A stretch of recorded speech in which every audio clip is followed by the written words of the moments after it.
আমেরিকার কেন্টাকি অঙ্গরাজ্যের লেক্সিংটনে একটি গির্জায় বন্দুকধারীর গুলিতে 2 নারী নিহত হয়েছেন।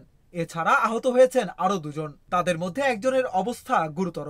বার্তা সংস্থা রয়টার্সের প্রতিবেদনে এ তথ্য জানা গেছে। প্রতিবেদনে বলা হয়, স্থানীয় সময় গতকাল রোববার এক সন্দেহভাজন ব্যক্তি এক ট্রাফিক পুলিশের ওপর গুলি চালিয়ে একটি গাড়ি ছিনতাই করে। এরপর গির্জায় পৌঁছে হামলা চালায় বলে জানিয়েছে পুলিশ। স্থানীয় গভর্নর অ্যান্ডি বেসহেয়ার জানান, কেন্টাকির লেক্সিংটনে রিচমন্ড রোড ব্যাপটিস্ট চার্চে এলোপাতাড়ি গুলি চালান হামলাকারী। এতে 2 নারীর মৃত্যু হয়, আহত হন আরো 2 জন।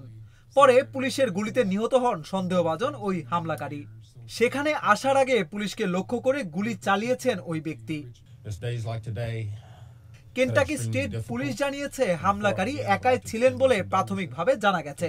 ওই সন্দেহভাজন ব্যক্তি গির্জায় প্রবেশ করেই গুলি চালাতে শুরু করেন। গুলি চালিয়ে পালিয়ে যাওয়ার চেষ্টা করেন তিনি।